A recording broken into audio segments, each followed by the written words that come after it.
Alors, Real Madrid, Bayern Munich. 2-1 pour les Bavarois. Et on va parler de tout ce que vous avez peut-être pas vu, pas compris, ou pas voulu admettre. Parce que oui, le Bayern a gagné. Mais l'histoire de ce match, elle est beaucoup plus riche que ce simple score. Et si vous croyez que tout est joué pour le Real, restez assis. Parce que vous êtes sur le point de voir ce match sous un angle complètement différent. Commençons par quelque chose que beaucoup ont négligé. Le choix de départ d'Arbeloa, Thiago Pitarch à la place de Jude Bellingham. Oui, un jeune milieu. Titulaire. Dans un quart de finale de Ligue des Champions. Au Bernabéu.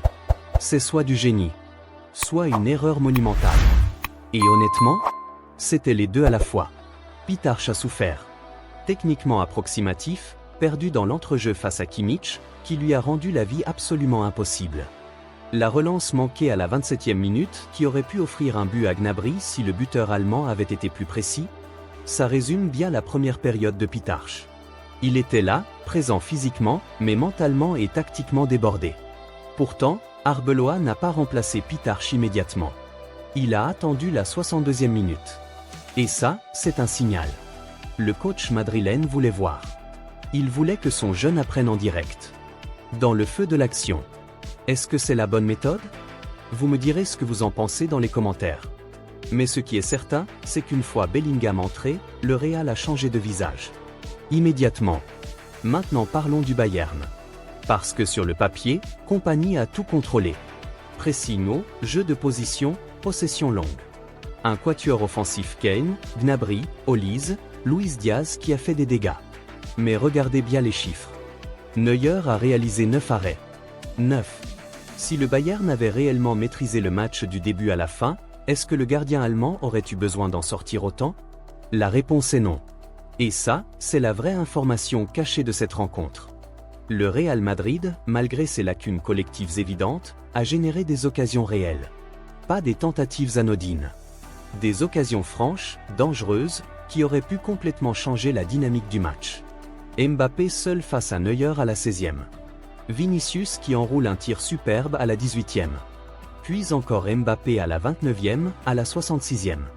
Vinicius seul face au but à la 61e. Vous réalisez? Dans un monde parallèle où ces tentatives rentrent, le score final aurait pu être 3-2, 4-2 pour le Real. C'est ça qui rend ce match passionnant à analyser. La domination du Bayern était réelle, oui. Mais elle était loin d'être hermétique. Si vous ne savez pas encore pourquoi Michael Olise est considéré comme l'un des meilleurs ailiers d'Europe en ce moment, ce match vous a donné la réponse. Dès les premières minutes, il était dans tous les coups.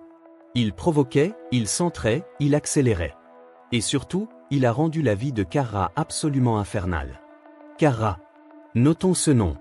Parce que sa prestation, notée 2 sur 10 dans les évaluations, mérite qu'on s'y arrête. Préféré à Fran Garcia, le latéral gauche espagnol a été exposé, malmené, utilisé comme un punching ball par Olise. Chaque fois qu'Olise recevait le ballon dans son couloir, Carra était soit trop haut, soit trop bas, soit carrément dans la mauvaise direction. Et c'est lui qui est directement impliqué sur les 2 buts bavarois. Le premier, mal positionné, il permet à Luis Diaz de filer au but et d'ouvrir le score à la 41e. Le deuxième, il perd le ballon au milieu dès le retour des vestiaires, Pavlovic récupère, et le Bayern en fait 2-0 en moins de 10 secondes. 2 buts. AMM coupable. C'est brutal. Mais là où on doit nuancer, c'est que Carra avait en face de lui l'un des joueurs les plus créatifs d'Europe en ce moment. Olise n'est pas un adversaire normal. Et sans un latéral plus expérimenté comme Fran Garcia, le Real a payé cash ce choix d'Arbeloa. C'est peut-être la vraie mauvaise nouvelle du soir pour le Real Madrid. Pas la défaite. Pas les 2 buts encaissés. C'est l'avertissement de Tchouaméni à la 37e minute. Parce que cela signifie une suspension pour le match retour. Et Tchouaméni, cette saison, c'est la colonne vertébrale défensive du milieu madrilène. Il récupère, il couvre, il protège la défense. Sans lui en Allemagne, le Real va devoir réorganiser complètement son entrejeu. Et ça, c'est une information stratégique énorme que beaucoup ont passé sous silence dans leurs analyses. On parle du score, on parle de Neuer, on parle de Mbappé.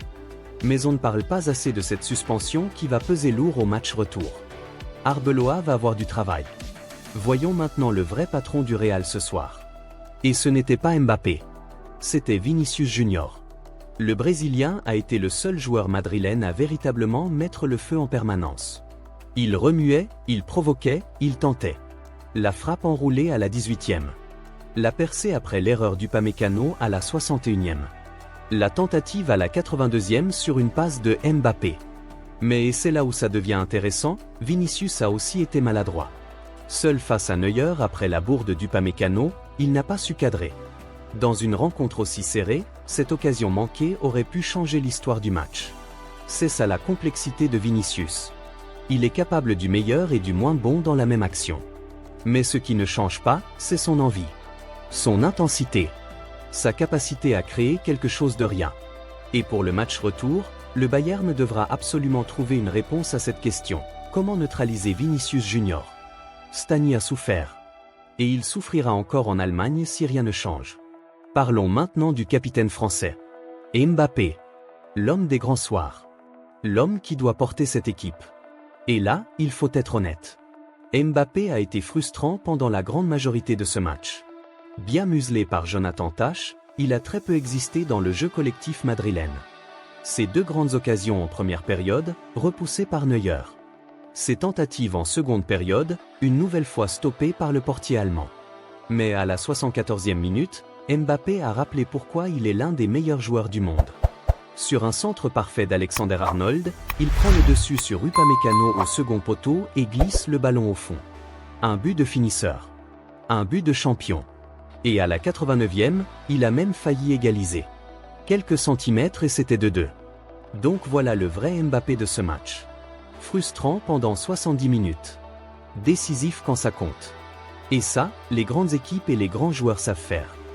Du côté bavarois, les deux hommes qui ont réellement fait la différence ce soir, c'est la combinaison Kane-Olise. Kane, dans un rôle de pivot, a été exemplaire. Sa remise pour Upamecano à la 9e, manquée par le défenseur français. Ses décalages. Sa présence physique. Et puis ce but à la 46e, sur un service d'Olise, un plat du pied parfait depuis l'arc de cercle qui ne laissait aucune chance à Luna. Un but en début de seconde période qui a assommé le Bernabéu. Psychologiquement, concéder un deuxième but dans les premières secondes du retour des vestiaires, c'est dévastateur. Et Kompany l'avait clairement préparé dans son vestiaire pendant la mi-temps. Olise, lui, a été le joueur du match côté Bayern. Dynamique, tranchant, créatif, il a posé des problèmes constants à toute la défense madrilène. Et en fin de match, il aurait même pu obtenir un penalty dans les dernières secondes selon plusieurs observateurs. On ne peut pas conclure sans parler de lui. Manuel Neuer. 9 arrêts. Et pas des arrêts anodins. À la 16e, il stoppe Mbappé seul face à lui. À la 18e, il repousse le tir enroulé de Vinicius. À la 29e, il plonge sur une frappe croisée.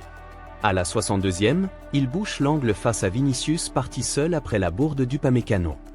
À la 66e, il détourne encore la tentative de Mbappé. Et à la 74e, il est presque sorti sur le but de Mbappé. Neuer avait une revanche à prendre sur le Real Madrid, lui qui avait été fautif lors de la demi-finale retour il y a 2 ans. Ce soir, il a été immense. Irréprochable. Légendaire. À 39 ans, Manuel Neuer rappelle que la classe n'a pas d'âge. Alors, qu'est-ce qu'on retient réellement de ce Real Madrid, Bayern Munich? Le Bayern a mieux joué. Le Bayern a mieux fonctionné collectivement. La victoire 2-1 est logique et méritée. Mais le Real Madrid sort de cette confrontation avec une défaite d'un seul but, un but marqué à l'extérieur, et la certitude que Vinicius et Mbappé peuvent faire mal n'importe quand. Sans oublier que le Bernabéu a semblé se réveiller en fin de match, quand les joueurs bavarois ont montré des signes de fébrilité. Le match retour en Allemagne? C'est une autre histoire. Le Bayern devra composer sans la peur de l'Allianz Arena transformée en forteresse. Le Real devra faire sans Tchouaméni. Et Arbeloa devra repenser sa défense, ses choix de latéraux, et trouver comment neutraliser un Olise qui a mangé tout son flanc gauche. Ce quart de finale n'est pas fini. Loin de là. Et si vous voulez être là pour l'analyse complète du match retour, avec les tactiques, les compositions probables, et tous les détails qui vont décider de qui passe en demi-finale, vous savez ce qu'il vous reste à faire. Abonnez-vous. Activez la cloche. Parce que sur cette chaîne, on ne fait pas que regarder le football. Vous pensez que le Real peut renverser le Bayern à l'Allianz Arena? Dites-le moi en commentaire.